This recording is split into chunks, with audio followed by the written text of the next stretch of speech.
Mike Lives here with your Sunday sports update. It was a weekend of winning for interior hockey teams of all levels. We'll get to the Nanooks and the Ice Dogs in just a minute, but we have to start with a champion. We have an interior prep hockey champion for 2014. The Hutchinson Hawks are your Great Land Conference state champions. It just sounds cool to say. The Hawks would get a 4-3 overtime win against Houston to claim the Great Land last night in Wasilla. Hutchinson and Houston went back and forth early, with Brandon Rustad scoring twice in under a minute for Hutch. And Houston would respond and return the favor with a pair of goals in less than a minute to tie and force overtime.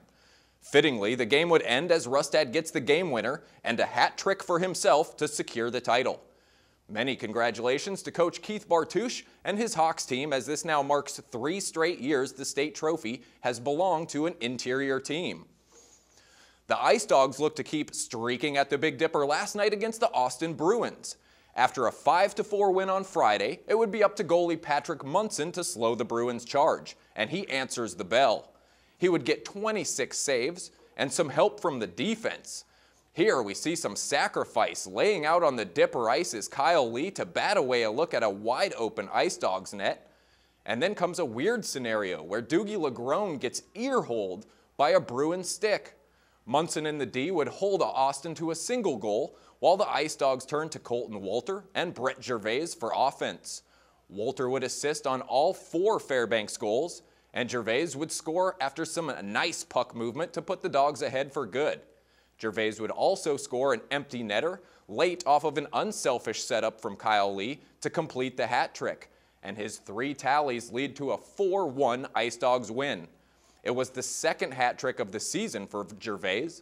The Ice Dogs sweep the series with Austin and remain in first place in the NAHL. Gervais says they planned well for the weekend and they have some playoff plans in the near future. We need to use our speed and our quickness and moving the puck. We need to also try to match their physicality too. So that's what we tried to do, and we had success. We got to take the positives from everything and learn from the negatives. So, the wheels are going right now. I'm going to keep them spinning and keep getting better every day. Now here's some cool bonus Ice Dogs news. Head coach Trevor Stewart will be coaching the Midwest team at the NAHL Top Prospects Tournament this week in Troy, Michigan. Headed to Troy with Coach Stewart are 5 of his Ice Dogs: Colton Walter, Nick Hins, Lonnie Clary, the hat trick man Brett Gervais, and Kyle Lee will all represent Alaska in this event held Monday and Tuesday of this week. Now to Nanook hockey, where they are starting to look like this whole weekend sweep thing is pretty cool, it seems. And this time it was on the road and against a top-flight opponent. Game 2 against Michigan Tech would be another Nanook scoring frenzy. They would again put 7 on the board, and junior goalie Sean Cahill stopped 17 of the 19 shots he faced for a 7-2 Alaska win. Nolan Heisman's had a huge 4-point night with a goal and 3 assists. Senior Colton Beck notched 2 goals of his own and an assist, and he now has 93 career points as an Alaska Nanook. Alaska now sits in a 3-way tie for 4th place in the WCHA with 24 points. They go into a bye this week, and their 4 remaining games are at the Carlson Center and against teams ahead of the Nanooks in those conference standings. Now from Iron Dogs to Underdogs, which is what the Nanooks found themselves, as starting 6'11" center Sergei Putsar came down ill just before game time and was scratched from last night's contest.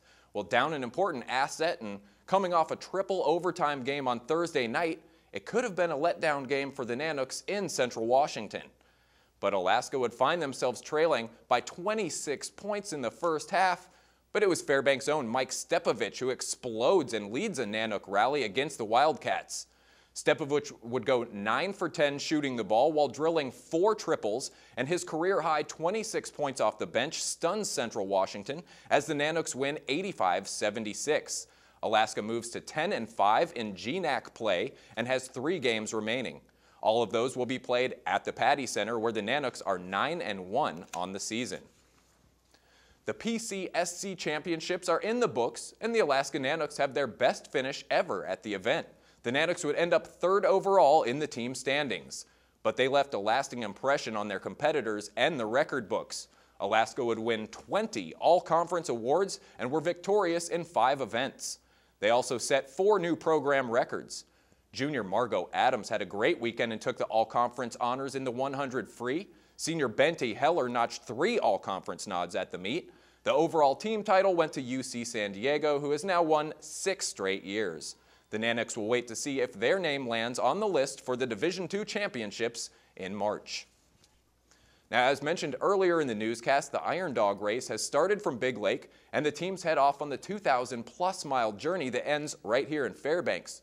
We will update the 2014 Iron Dog throughout the week. Also, the ASAA Prep Cross Country Skiing State Championships begin later this week, and high school hoops is still in full swing. For more KTVF sports coverage, you can log on to Twitter, YouTube, webcenter11.com, or download our mobile app. Thanks for being here with us on this special Sunday newscast. Keep on keeping on, Alaska. Mike Schultz is right around the corner with your full weather forecast. Enjoy the Olympics and the week to come. Joe's back with sports tomorrow, and I'll see you next weekend. Take care, everybody.